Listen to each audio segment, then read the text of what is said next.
이번 시간에는 우리 비용 산정 기법에 대해서 같이 한번 살펴보도록 하겠습니다. 자, 우리 소프트웨어 비용 산정이다. 그러면 이제 돈 받는 거 보고 얘기하죠. 돈을 도대체 얼마를 받아야 되냐. 그걸 이제 산정하는 그런 방법이요. 예를 들어서 뭐 돼지고기다, 소고기다, 뭐 그런 것들은 무게나 이제 시세에 따라서 이제 가격이 정해지죠. 그리고 과일도 마찬가지죠. 과일도 이제 몇 개냐, 무게가 얼마나 나가냐, 시세에 따라서 이제 가격이 전부 다 정해집니다. 그것처럼 이제 소프트웨어 비용도 어떤 근거에 따라서 이제 비용을 산정을 할 거냐, 그거 이제 알아보는 거예요. 그래서 보통 이제 우리 소프트웨어 비용 산정할 때는 우리가 소스 코드를 이제 개발할 때 이제 한 줄씩 한 줄씩 전부 다 코드를 전부 다 입력을 하겠죠. 그때 이제 라인당 얼마씩 해서 우리가 받을 수도 있는 거고요. 아니면 우리가 프로그램을 만드는 그 과정에서 요구, 분석서가 됐든 설계서가 됐든 그런 것들이 이제 문서가 만들어지잖아요. 그럼 문서 한 장당 얼마씩 해서 그렇게도 이제 비용을 산정할 수도 있는 거고, 그 다음에 이제 투입되는 인원에 따라서 몇 명이 투입된다, 기간은 얼마나 걸린다, 거기에 따라서도 우리가 소프트웨어 비용을 산정할 수도 있습니다. 그리고 소프트웨어 품질이나 아니면 생산성, 그런 거에 따라서도 우리가 비용을 산정할 수 있어요. 그래서 우리가 비용을 산정하는 방법은 여러 가지가 있어요. 그래서 소프트웨어 비용 산정하는 거에는 이제 소프트웨어에 소요되는 인원, 몇 명이 투입이 되는지, 그리고 어떤 자원을 활용하는지, 그리고 기간은 어느 정도 되는지, 이런 것들을 따져서 이제 소프트웨어 규모를 먼저 확인해야죠. 확인하고 나서 이제 개발 계획 수립 단계에서 필요한 비용을 이제 산정하는 거, 그게 이제 소프트웨어 비용 산정이요. 소프트웨어 비용 산정을 언제 한다? 개발 계획을 수립할 때, 그때 이제 하더라. 만약에 우리가 소프트웨어 비용을 너무 높게 산정을 하면 예산 낭비도 될 거고요. 그리고 일의 효율성 저하를 이제 초래할 수도 있습니다. 만약에 거꾸로 이제 너무 낮게 산정을 했다. 그때는 이제 개발자한테 엄청나게 이제 부담이 가중이 되겠죠.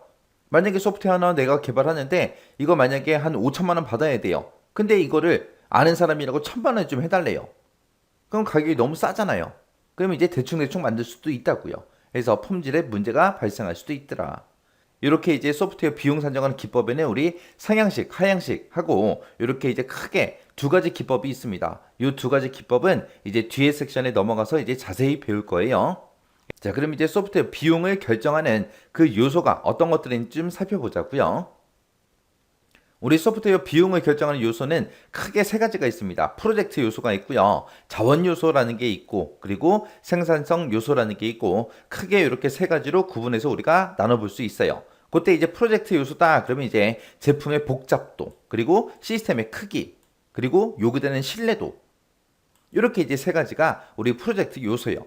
그래서 제품의 복잡도다. 그러면 소프트웨어 종류에 따라서 발생할 수 있는 그런 문제점들의 난이도를 보고 우리가 제품의 복잡도라고 그렇게 부르는 거고요. 그리고 시스템의 크기는 말 그대로 소프트웨어 규모에 따라서 이제 개발해야 되는 그런 시스템의 크기가 결정이 되는 거죠. 대규모 시스템일 수도 있고 소규모 시스템일 수도 있어요. 근데 소규모 시스템인데 대규모 시스템에 그 돈을 받으면 돼요? 안 되잖아요. 그 다음에 이제 요구되는 신뢰도요. 일정 기간 내에 주어진 조건 하에 프로그램이 필요한 그런 기능 같은 것들을 수행하는 그 정도. 언제까지 끝내달라? 어떤 기능은 언제까지, 어떤 기능은 언제까지. 그렇게 이제 기간을 정해놓고 우리가 프로그램을 개발할 거 아니에요. 그때 이제 요구되는 그런 신뢰도도 하나의 프로젝트 요소다. 그렇게 이제 기억하시면 돼요. 그 다음에 이제 자원 요소에는 크게 세 가지가 있습니다. 인적 자원, 사람, 그리고 하드웨어, 그 다음에 소프트웨어. 이렇게 세 가지요.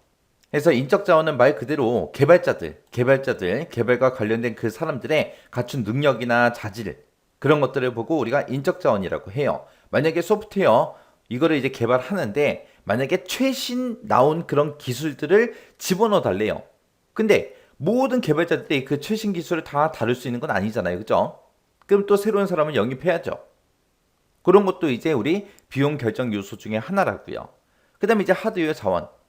소프트웨어를 개발할 때 필요한 장비가 됐든 워드 프로세서, 프린터 이런 보조 장비들도 이제 우리 자원 요소에 들어가는 거고, 소프트웨어 자원이다. 그럼 이제 우리 소프트웨어 개발할 때 이제 어떤 언어를 이제 쓰냐에 따라서 필요한 이제 언어 분석기도 있을 거고요. 문서와 도구 같은 것도 있을 거고, 그리고 이제 자동화 도구도 있고 여러 가지가 있겠죠. 그런 것도 이제 우리가 비용 결정할 때 우리가 하나의 요소로 따져봐야 돼요.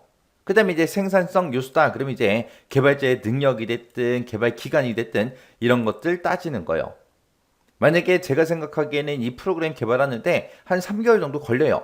근데 이거를 당장 급하다고 회사 측에서 한 달 만에 개발해 달래요. 그러면 3개월짜리를 한 달 만에 개발해?